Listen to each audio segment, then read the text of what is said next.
Olá a todos, estamos mais uma vez aqui para mais uma Microsoft Think Talk. Desta vez vamos falar sobre a transição digital das pequenas e médias empresas, que são a maioria do nosso tecido empresarial e que é um tema que marca a atualidade do país, de toda a Europa na verdade, e que vai exigir investimento e vai exigir capacidade de ação, muita capacidade de ação às nossas empresas.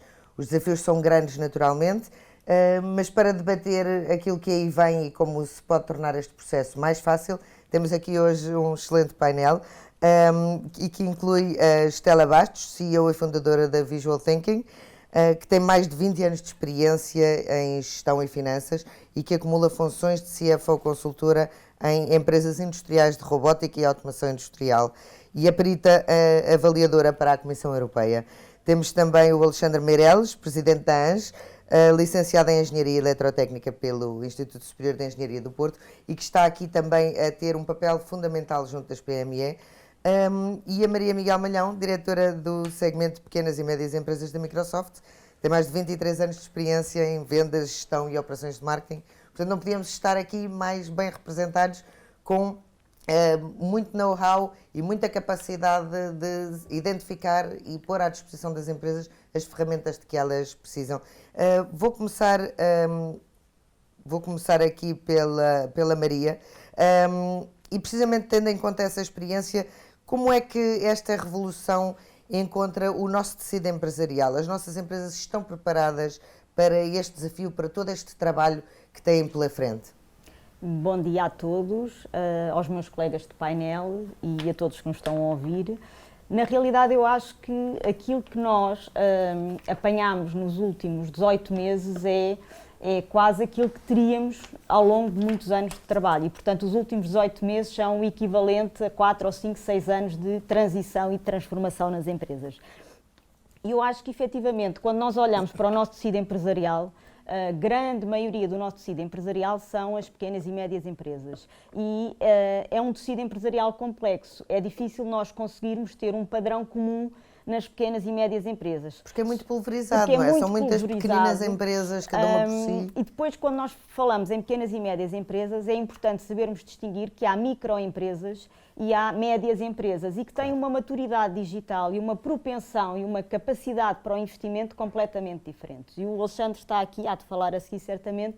Nós temos microempresas que nem sequer têm acesso à internet e, portanto, quando nós falamos numa transição digital para uma microempresa que nem sequer não tem vendas online, não tem uma presença online e não tem a capacidade para perceber o potencial que tira daí, é muito complexo e, portanto... Porque não é só abrir um site, não é? Não é só ter uma morada www, é depois criar toda a operação. E às vezes o que nós assistimos, e é por isso que é muito importante nós falarmos na capacitação dos empresários, é que aquelas empresas, micro ou pequenas empresas que estão num formato muito presencial, não é dar-lhes tecnologias para que as coisas corram bem. Há toda uma transformação do modelo de negócio que é necessário ser feita. E essa transformação do modelo de negócio, se não tivermos os empresários capacitados e a perceber qual é o potencial e a mais-valia que vão tirar da tecnologia, a tecnologia não servirá para nada. Portanto, a tecnologia aqui é um meio para nós conseguirmos atingir um fim.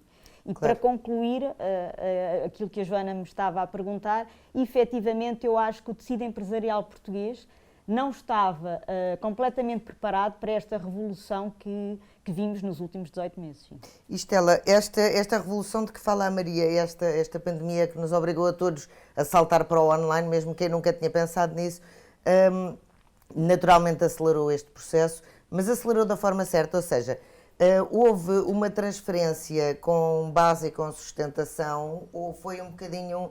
Agora temos que estar aqui, porque senão de outra maneira não vendemos, e as coisas foram feitas meio atabalhoadamente e ainda estamos a caminhar e a aprender. Precisamente. Olá a todos, cumprimento todos. Foi exatamente isso que aconteceu e à boa portuguesa houve um desenrascanço. As equipas tiveram que se ajustar, os meios tiveram que se ajustar. Eu assisto hoje em dia a uma reunião Teams e se há 1 ou 2 minutos de atraso já todos pedimos desculpa pelo atraso, quando antes numa reunião presencial chegamos 5 ou 10 minutos e não há sequer lugar a desculpas, mas enquanto que antes do Covid nós pensávamos numa reunião virtual e para muitos empresários isso quase que assustava, porque não gostam de ver na câmara, gostam de sentir as pessoas. Com o Covid foi obrigatório e hoje em dia também é penalizador, porque assistimos à nossa agenda a ficar cada vez mais assoberbada, mas efetivamente foi um desenrascanço, não quer dizer que tenha sido feito da melhor forma. E assistimos que as microempresas, que são muitas, e o Alexandre certamente vai falar nisso, as pequenas empresas também são muitas, eu penso que 98%, mais de 90% são 95%, não quero, mais. 99% são micro e pequenas empresas no nosso país, e quando falamos de transformação digital, isto é muito mais do que um projeto one shot, como nós agora ouvimos muito, está na voga, que vão haver programas e que vão fazer transitar as empresas do ponto A, de maturidade digital quase zero, para o ponto A, para o ponto B, de maturidade digital superior. Isto não é assim, não funciona assim. Há aqui um grande trabalho de capacitação, principalmente dos empresários e das ferramentas que usam. A Visual pensou nisso, aqui um bocadinho à parte. Porquê? Porque há aqui uma área muito interessante, que é a área dos dados. As empresas, para poderem estabelecer uma estratégia, seja ela qual for, inclusive de transformação digital, têm que olhar para os seus números. E isso habitualmente não acontece. E nós, na Visual, ao pensarmos nisso, e eu lido com empresas há mais de 20 anos, conheço as dores dos empresários que, quando querem tirar um reporte da sua atividade, do seu status, habitualmente recorrem-se do seu contabilista, quando hoje em dia já não faz sentido, porque nós temos ferramentas que disponibilizam essa informação, estejamos nós onde estivermos, desde que tenha sido feito o trabalho de casa.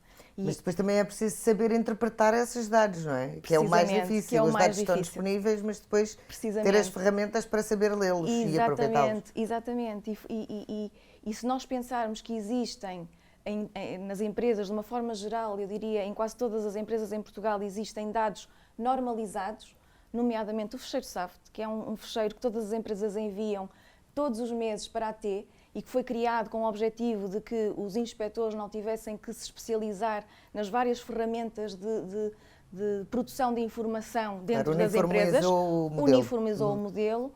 E com esse fecheiro nós podemos criar reports, insights e começar a tomar decisões a partir, por exemplo, de ferramentas que leem esse fecheiro, como o Softboard ou outras que possam existir, ferramentas de Open Banking, como aplicações que existem, a NBanks, por exemplo, em que nós rapidamente conseguimos aceder à nossa informação, não precisamos estar a entrar e a sair dos vários home bankings que temos.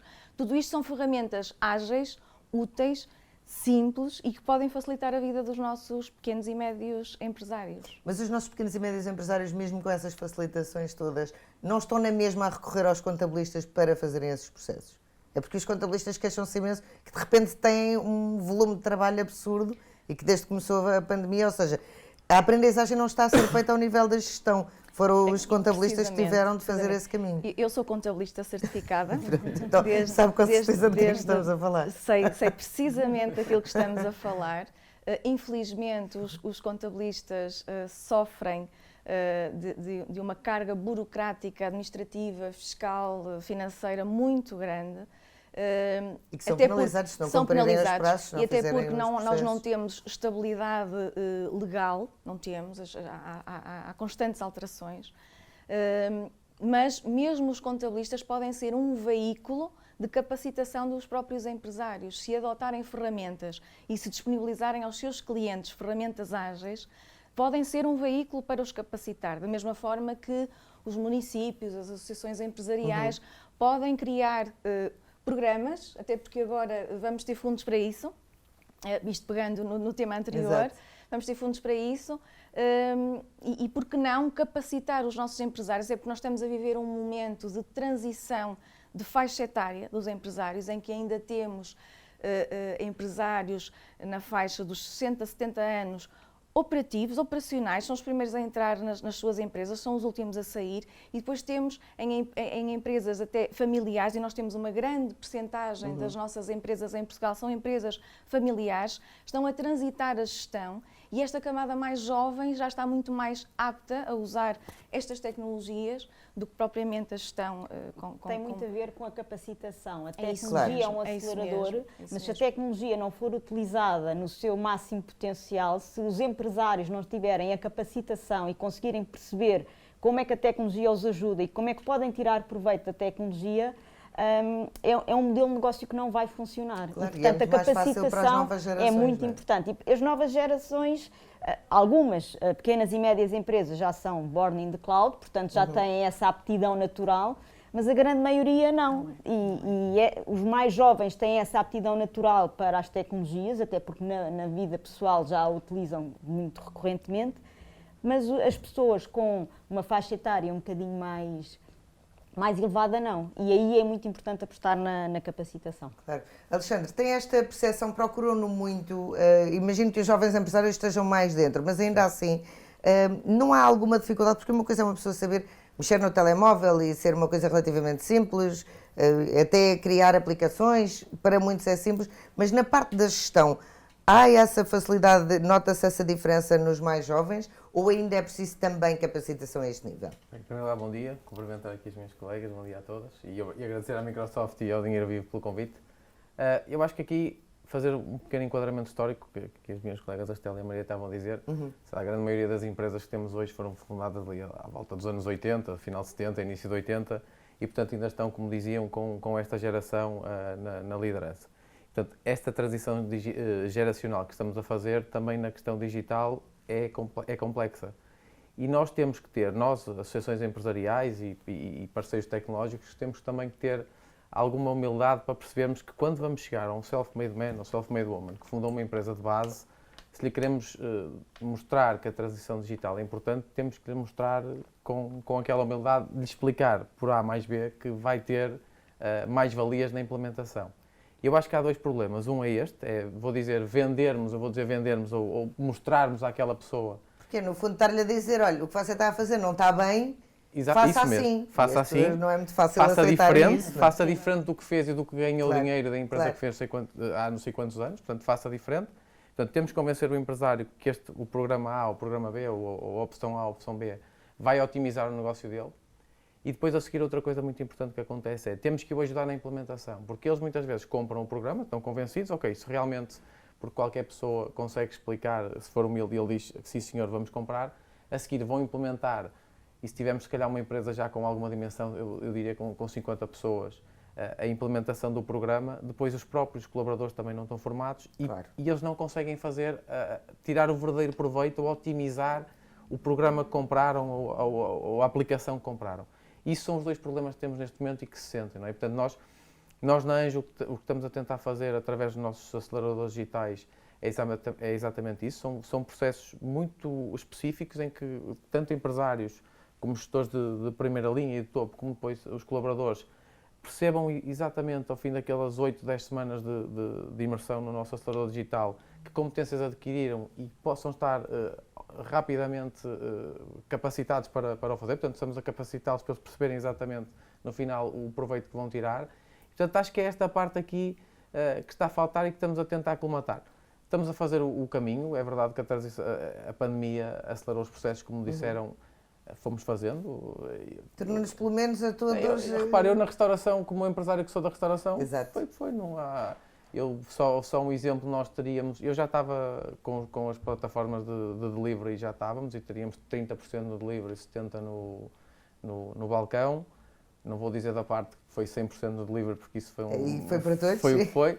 Depois tivemos ali uma fase em que tivemos para aí 80% no delivery e 20%, e eu acho que agora vamos ficar no 50-50%, mas é preciso adaptar o negócio, porque os custos não são iguais no delivery do que são no balcão, mas podemos no delivery não ter rendas mais baixas. E, portanto, é isto que nós temos que explicar, tudo isto ao empresário, que de facto a transição digital, todos estes caminhos podemos otimizar custos, se for o caso da restauração, porque não precisamos ter uma renda tão cara, porque chegamos a todo lado, não precisamos estar num sítio premium, se calhar noutro tipo de negócio qualquer, a otimização que temos será outra, mas isto é que temos que ter a Não é humildade. preciso um escritório tão grande, porque só Ou está isso, metade, por exemplo, esse metade exemplo, está é em um casa, ótimo exemplo, metade e que as do grandes tempo. consultoras, por exemplo, Claro, estão claro. a fazer, e as grandes empresas é o que estão a fazer, e é isso que temos que... Os escritórios, aliás, estão a modificar-se brutalmente com isto.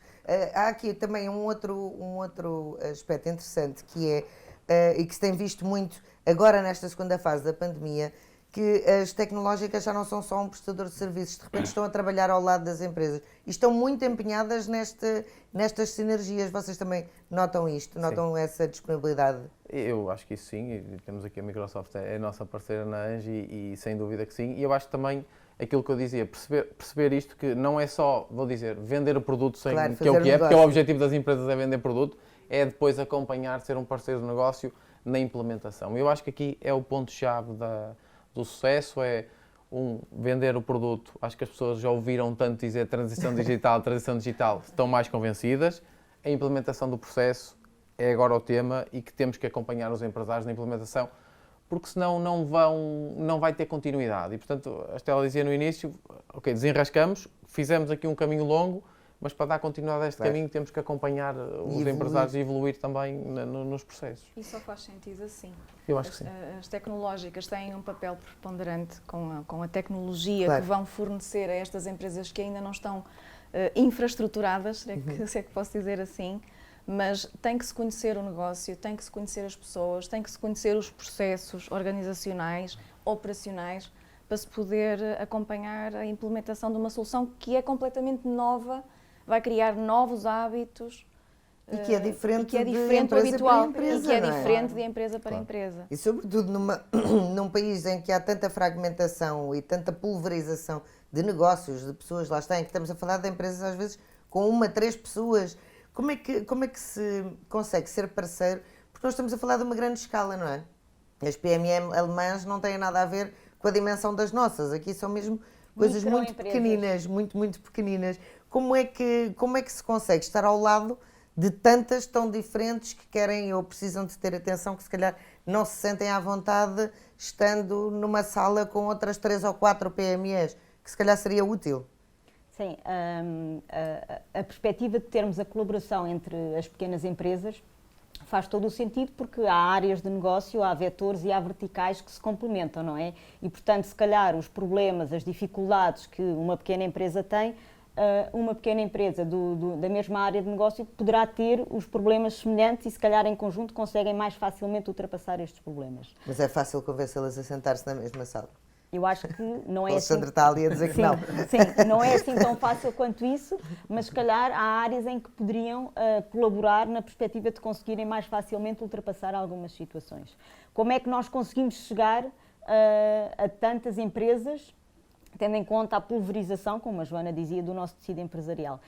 Eu falo pela Microsoft, nós temos uma rede de parceiros muito vasta, com dimensões e capacidades diferentes e, portanto, conseguimos atuar quer a norte, no centro e no sul, e conseguimos atuar com parceiros especializados em micro e pequenas empresas, mas também temos parceiros que trabalham as médias e as grandes empresas e, portanto, não é a mesma coisa trabalharmos uma empresa com 5 a 10 pessoas ou uma empresa com 200 e todas elas estão debaixo de uma PME e, portanto, temos parceiros específicos e especializados para trabalhar cada uma destas pequenas e médias empresas.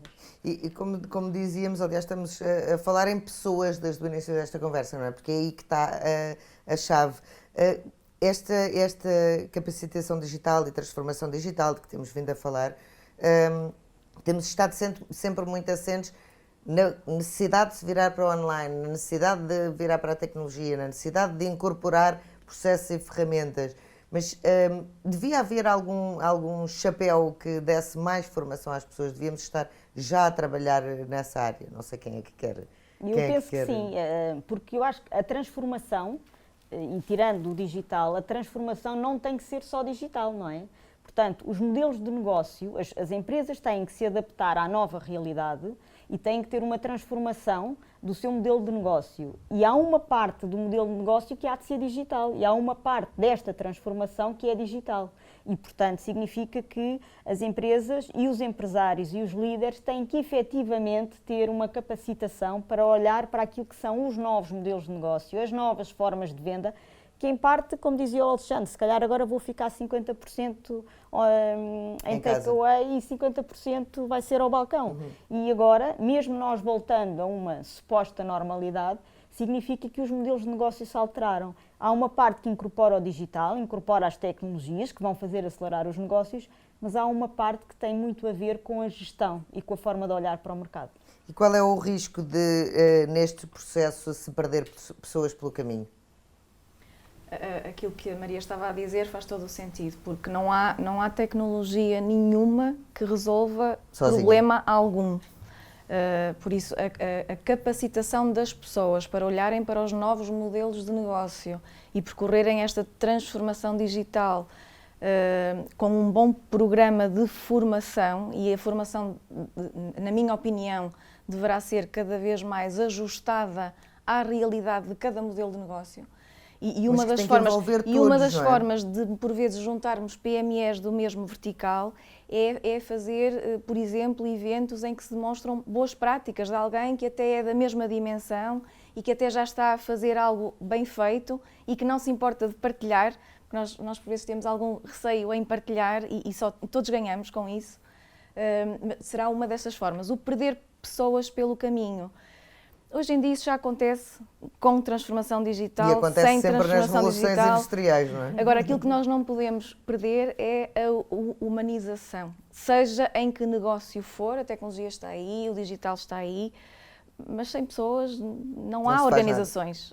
E quais é que são as ferramentas que estão aí e que podem verdadeiramente ajudar? Há, por exemplo, o Power BI, que ajuda aqui a fazer uma coisa mesmo à medida. Como é que isto funciona? O Power BI, eu sou suspeita, porque sou apaixonada desde que o conheci, mas é de longe a melhor ferramenta em BI Analytics destacada pela Gartner.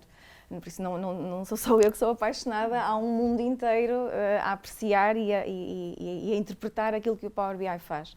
É uma ferramenta que permite muito rapidamente ligar várias fontes de dados, porque o que acontece na realidade das empresas, as empresas têm um ERP onde realizam as suas operações e depois têm uma montanha de folhas de cálculo espalhadas por várias ilhas de informação e quando querem fazer uma análise, despendem tempo, constroem um relatório, levam o relatório para se analisar e quando alguém está a analisar aquele relatório já está completamente desatualizado, porque entretanto já ocorreram não sei quantas operações. Aquilo que existe, muitas empresas ainda nem sequer estão na cloud, quanto mais terem a informação live, continuam a ter informação estática, relatórios estáticos. Com o Power BI nós conseguimos ligar as folhas de cálculo, podemos mantê-las, mas ligamos-las com o nosso ERP e estando nós onde estivermos, eu não tenho aqui o meu telemóvel, mas tenho o meu serviço de Power BI e consigo saber aquilo que está a acontecer nas organizações com um reporting ou dashboards, que é mais comumente conhecido, com indicadores que estão ligados a todas essas fontes de dados. Sem dúvida que o Power BI facilita brutalmente, até porque temos a informação em tempo real. E há pouco, quando falava do softboard, o softboard foi construído em Power BI e serve precisamente para isso. E não precisamos sequer de ir buscar várias fontes de dados. Basta pegarmos num fecheiro que já existe, os dados estão normalizados e são iguais para todos. E a partir daí já estamos a retirar insights sobre as nossas vendas, sobre o comportamento dos nossos clientes de um ano para o outro e definirmos as nossas estratégias a partir daí. Porque cada vez mais os empresários têm que se convencer que a gestão por intuição tem que acabar. Exato, convém fazer as coisas com base real. Com base em dados e em informação relevante. Alexandra, nós estamos a arrancar este novo ano e há uma série de perspectivas, há várias revoluções em processo. Estamos num momento ideal para fazer esta transformação. Por um lado isto e por outro lado, qual é o risco de não apanharmos o comboio agora? Eu só, se calhar, dois temas aqui que falaram, a questão da capacitação e havendo um chapéu, que a Joana dizia, nós estamos a fazer esse processo, nós optamos por trabalhar, por exemplo, com as câmaras municipais, porque conhecem o tecido mais local e a necessidade das empresas e, portanto, temos já um processo em andamento com várias câmaras e vamos continuar durante este ano. Acho que é fundamental, no fundo, quase que localmente, termos este chapéu das câmaras, porque os empresários continuam a acreditar bastante nas câmaras e a acharem que é uma ajuda de proximidade, não é? Conhecem muito melhor a realidade local. O segundo tema, muito rapidamente, as pessoas, é um tema que todos vamos ter que pensar. A sociedade, não há nada a dizer. Eu tenho filhos e quando penso o que é que eles vão fazer daqui a 20 anos quando começar o mercado de trabalho, não faço ideia, porque a previsão é que 70% dos empregos sejam novos. E, portanto, mesmo nós empresários, sociedade numa maneira geral, e nós empresários vamos ter que pensar na nossa posição porque é seguro que vamos precisar de menos pessoas para fazer mais, precisamos de menos pessoas. Ou pelo menos para fazer o tipo de trabalhos que conhecemos nos hoje. Nos transportes é certo que daqui a poucos anos os motoristas de transportes não serão necessários para conduzir e, portanto, temos que começar a pensar, e mesmo qual será o papel dos empresários, vamos precisar de menos recursos para fazer mais coisas e, portanto, acho que é um debate que estamos a adiar e que é inadiável e que já devemos ter. A pergunta que me faz, o tema é agora, não é? Com o PRR e com bastante apoio que vai haver, vamos ter que estar atentos. Não podemos correr o risco de desperdiçar esta oportunidade de reestruturar a economia portuguesa. Nós sabemos de alguns atrasos históricos que temos em termos de Portugal 2020 e de fundos europeus. Fundos europeus. Acho que não o devemos fazer. Temos aqui uma oportunidade única. Há dinheiro disponível, há capital disponível para fazer a transição digital.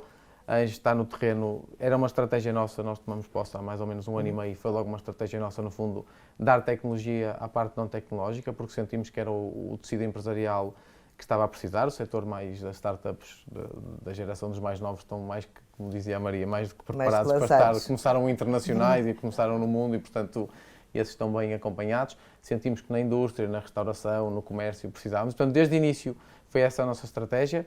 Isto na pandemia ajudou um bocadinho esta estratégia, ajudou as pessoas a perceberem. Agora temos que estar, que criar os canais com as empresas, porque este capital, estes fundos que vão, têm que ser executados pelas empresas. E, portanto, é preciso criar este canal, é preciso criar a confiança que nós falávamos. E estamos a correr com o mundo inteiro, estamos a correr contra o mundo inteiro. A confiança para adquirir o processo, a aplicação, o que for, o serviço, a capacitação e depois acompanhar estes empresários nos primeiros tempos, na implementação do processo, porque só assim é que fazemos o processo completo. Não é? Portanto, investimos os fundos corretamente onde eles precisam ser investidos e a seguir vamos ver o retorno que estes fundos tiveram, daqui a 2 ou 3 anos, ou não sei qual é o tempo, exatamente o retorno que estes fundos tiveram e que às vezes nós não vemos muito bem o retorno. Portanto, acho que é um tempo fundamental. Mas no fundo temos essas duas dimensões, ou seja, temos uma dimensão absolutamente global, porque de repente estamos a concorrer com o mundo inteiro, mas precisamos deste apoio muito de proximidade, muito de estar aqui ao lado, a recorrer muito ao poder local, a quem conhece as estruturas de perto. É um problema da nossa estrutura empresarial, que já aqui foi falada várias vezes, estar muito pulverizada, muito dispersa, ser muito pequena e, portanto, como é muito pequena, está pouco capacitada e acredita na proximidade e, se calhar, acredita mais se lhe disserem, olha, este é um processo bom e esta empresa é boa ou vamos fazer por aqui e, portanto, este é o problema. É um problema se tivéssemos umas PMEs mais unidas e com mais joint ventures e com mais estruturas, se calhar era mais fácil. Conseguiam ganhar escala, não é? Conseguiam ganhar escala, era mais fácil implementar processos. Assim, temos que ir, em vez de termos que ir a menos, temos que ir a mais, de uma maneira mais difícil, e, portanto, é preciso integrar as CCDRs, as câmaras municipais, os poderes locais são fundamentais para este processo, porque senão parece que está tudo, as pessoas mais deslocalizadas daqui de Lisboa acham que está tudo aqui, portanto temos que mostrar isso e conseguir chegar a todos esses empresários e mostrar-lhes mais uma vez que é fundamental, porque senão eles não vão acreditar e não vão comprar, nem vão executar. Não. Eles fizeram bem até agora e, portanto, exatamente, é o que eles acham e com toda a legitimidade, não é? Porque transformaram a vida deles como empresários e, portanto, temos de ter essa humildade. Em 30 segundos, qual é o conselho mais importante a dar às PME neste momento para fazer a transição digital? Maria? Eu acho que, primeiro, é não ter medo de arriscar. Acho que estamos a chegar a um momento em que não podemos perder o comboio. Não é queremos ou não queremos, é não podemos perder o comboio, porque neste momento estamos a competir com o mundo inteiro. Não estamos a competir com a empresa do lado, é com o mundo inteiro. E o meu conselho é não tenham medo. A tecnologia é boa, não faz mal, assim tenhamos nós parceiros e pessoas ao nosso lado que nos ajudem a interpretar e a tirar o melhor partido da tecnologia. Estela? Eu faço minhas as palavras da Maria, efetivamente é mesmo isso. Assim, não perder o momento, não ter receio. A cloud é muito mais segura do que qualquer servidor local. Os protocolos de segurança são gigantescos. Hoje em dia é muito mais fácil um hacker chegar a um servidor local do que uma cloud, nomeadamente segura aqui pela Microsoft. E parem para refletir sobre o caminho que querem seguir. Pronto, eu acho que é por aí. É refletir sobre o caminho, apoiarem-se de parceiros tecnológicos que vão fazer o trabalho deles e vão tentar conhecer o negócio e apoiar esta transformação digital e passo a passo. Não querer fazer, a transformação não se faz de uma vez, faz-se passo a passo, com as pessoas, envolver os colaboradores bottom down. Um bocadinho como uma criança a crescer, não é? Exatamente, exatamente. Alexandre. Exatamente. O primeiro conselho que dou é para contactarem a Anjo, porque nós temos as ferramentas para apoiar os empresários e essa é a nossa principal função e é para isso que cá estamos. Mas partilho da opinião das minhas colegas, acho que temos que ir fazendo e é preciso, acima de tudo, que as pessoas acreditem que... Eu acho que elas têm mesmo que acreditar, porque mesmo um empresário do setor tradicional, vamos dizer, da indústria, se não otimizar os processos, eles não vão conseguir competir no mundo global em termos de preço. Nós não vamos competir por mão de obra barata, porque esse não é o nosso campeonato e acho que já percebemos isso. E ainda bem. E ainda bem. Ainda não percebemos bem, estamos a caminhar para lá, mas acho que estamos a chegar para esse ponto. Portanto, temos que nos diferenciar em alguma coisa, a otimização de processos e a transição digital é fundamental, quer aumentar o canal de venda, quer otimizar processos e, portanto, se não fizerem, acho que não vão sobreviver ou vão ter mais dificuldade. E acho que esse que é o conselho que está a dar, que as minhas colegas deram, que eu também. Contactem a Anjo, 2, acreditem no processo, porque é fundamental. Muito obrigada, Obrigado. Estela, Maria, Obrigada, Alexandre. Muito obrigado. Obrigadíssima. Obrigada a todos os que se juntaram hoje a nós para mais uma destas Microsoft Talks. Nós estaremos de volta em breve.